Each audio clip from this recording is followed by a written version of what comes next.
నమస్కారం. ఈరోజు degree 4th సెమిస్టర్కి సంబంధించినటువంటి ప్రశ్నాపత్రము, తర్వాత అందులో ఉన్నటువంటి మన యొక్క సిలబస్ ఆధారిత ప్రశ్నాపత్రాన్ని చూస్తూ వాటితో పాటుగా కొన్ని ఇంపార్టెంట్ క్వశ్చన్స్ కూడా వాటిని పరిగణలో తీసుకొని పేపర్ ఎక్స్ప్లెయిన్ చేయడం జరుగుతుంది. ఇక్కడ మనం చూసినట్లయితే మన పార్ట్ ఏ, మన క్వశ్చన్ పేపరు 4th సెమ్లో మనకి part A and part B అని ఇలా రెండు రకాలుగా మనకి వర్గీకరణ చేయడం జరిగింది.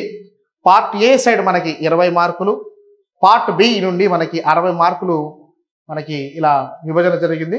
రెండు కలిపితే మనకి 80 మార్కుల క్వశ్చన్ పేపర్ మనకి రూపొందించడం జరిగింది. ఉస్మానియా యూనివర్సిటీ పరిధిలో ఉన్నటువంటి ఆల్ యూనివర్సిటీస్లో ఉన్నటువంటి రైట్గా మనం చూసినట్లయితే పార్ట్ ఏ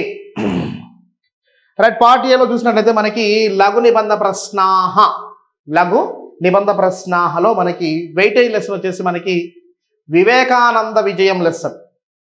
యూనిట్ 1లో ఉన్నటువంటి సెకండ్ లెసన్ వివేకానంద విజయం. ఆ lesson writer Shridhar Bhaskar Varnekar. So అక్కడ మనకి కవి పరిచయం అడగడానికి అవకాశం ఉంది. శ్రీధర భాస్కర వర్ణేకర కవి పరిచయం రాయమని మనకి ఫస్ట్ బిట్లో అడుగుతాడు. కాబట్టి ఈ లెసన్ మనకి రైటర్ ఎవరైతే ఉన్నారో ఈ రైటర్ మనకి యూనిట్ 1లో ఉన్నటువంటి వివేకానంద విజయం ఆ లెసన్ రాసినటువంటి రైటర్ గురించి మీరు రాయాల్సి ఉంటుంది. తర్వాత సెకండ్ బిట్కి వెళ్ళిపోతే సందర్భ అనోటేషన్స్, మళ్ళీ మనకి అనోటేషన్స్ ఉన్నాయి. అనోటేషన్ వచ్చేది మనకి ఇందులో వెయిటేజ్ లెసన్ వచ్చేసి విశ్రుత చరితం. యూనిట్ 2లో ఉన్నటువంటి ఫస్ట్ లెసన్ విశ్రుత చరితం, అంటే మనకి సీరియల్ నెంబర్ మనకి థర్డ్ లెసన్. యూనిట్ 2లో థర్డ్ లెసన్ మనకి విశ్రుత చరితం ఉంటుంది. అందులో కొన్ని ఇంపార్టెంట్ క్వశ్చన్ చూసినట్లయితే తాత కయేష బాలహ అనే పదంతో కూడినటువంటి సందర్భ సహితం ఇంపార్టెంట్గా మనం చెప్పుకోవచ్చు. తర్వాత నా మాం స్నిగ్ధం పశ్యతి అనే సెంటెన్స్తో ఉన్నటువంటి పదం మనకి ఇంపార్టెంట్గా చెప్పుకోవచ్చు. తర్వాత చిత్తజ్ఞాన అనే పదంతో ప్రారంభించబడేటువంటి సందర్భాన్ని కూడా మనం ఇంపార్టెంట్గా చెప్పుకోవచ్చు. తర్వాత 6వది యద్యేవం యతాన్మాతుహు అని ఇలా ఈ పదంతో కూడినటువంటి ప్రారంభంతో కూడినటువంటి పదం మనకి ఇంపార్టెంట్ చెప్పదు. తర్వాత లాస్ట్గా అహో మాహాత్మ్యం అనే ఈ పదంతో కూడినటువంటి సందర్భం మనకి ఇంపార్టెంట్గా చెప్పుకోవచ్చు. ఇక తర్వాత బిట్ నంబర్ 3 మనకి బిట్ నంబర్ 3లో మనకి కృదంత రూపాని. ఇక్కడ మనకి కృదంత రూపాల్లో మనకి మన సిలబస్లో 8 రకాలైనటువంటి కృదంత రూపాలు ఉన్నాయి.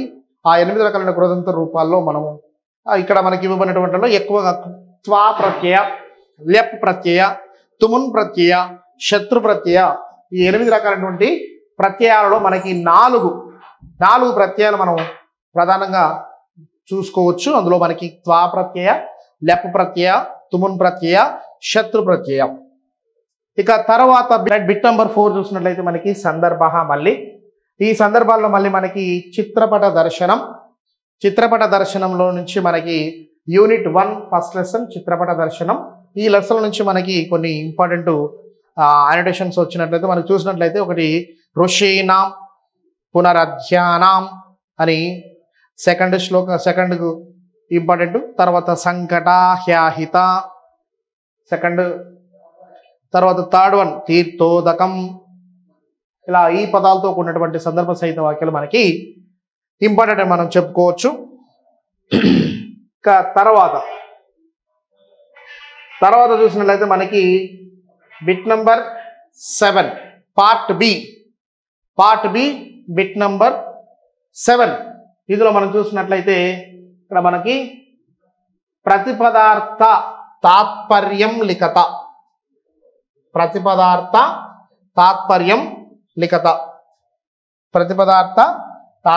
లిఖత. ఇందులో మనకి వెయిటేజ్ లెసన్ వచ్చేసి చిత్రపట దర్శనం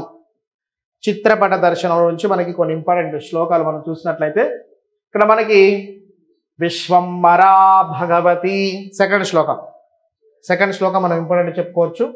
లౌకికానాం ఈ పదంతో కూడినటువంటి శ్లోకము థర్డ్ శ్లోక. సంబంధినో 8వ శ్లోక.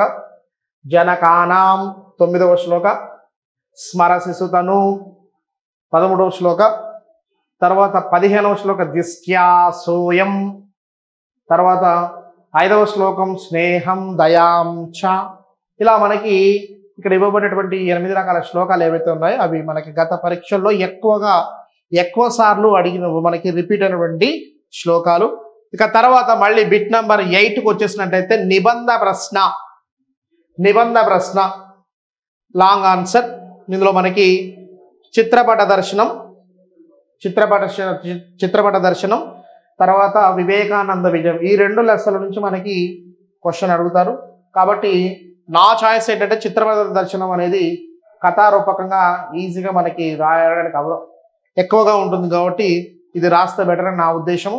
తర్వాత bit number 9, next bit number 9కి వెళ్ళిపోయినట్లయితే ఇందులో మనకి మళ్ళీ లాంగ్ ఆన్సర్ రాయాల్సి ఉంటుంది.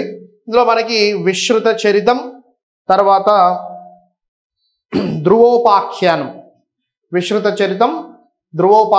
2 లెసన్లు మనకి యూనిట్ 2లో ఉన్నాయి. సో అందులో మనకి వీటిలో నుంచి విశ్రుత చరితం రాస్తే బెటర్ అని నా యొక్క ఉద్దేశము. ఇక తర్వాత లాస్ట్ బిట్ నెంబర్ 10లో మళ్ళీ మనకి గ్రామర్ పార్ట్. ఇందులో ఈసారి మనకి కృదంత రూపాన్ని ఇస్తున్నారు. మనకి 15 పదాలు అడుగుతాడు, అందులో మనం ఏవైనా 10 సెలెక్ట్ చేసుకోవాలి. అందులో మనకి ఇంపార్టెంట్ పద్యాలు వచ్చేసి మనకి త్వాల్, యప్పు, తుమున్, శత్రు, షానచ్.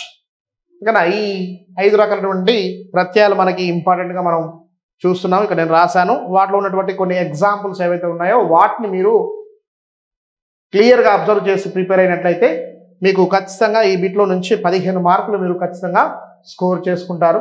ఇక తర్వాత ఇది మనకి ఈరోజు మనం చూసుకున్నటువంటి క్వశ్చన్ పేపర్ ఉస్మానియా పరిధిలో ఉన్నటువంటి యూనివర్సిటీస్ కండక్ట్ చేసేటువంటి ద్వితీయ భాషా సంస్కృతం, ఈ యొక్క సెకండ్ లాంగ్వేజ్ సంస్కృతానికి సంబంధించినటువంటి క్వశ్చన్ పేపర్.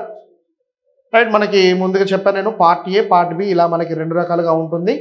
పార్ట్ ఏ నుంచి 20 మార్క్స్ అంటే మనకి 6 క్వశ్చన్స్ ఇస్తాడు, అందులో మనం 4 సెలెక్ట్ చేయాలి.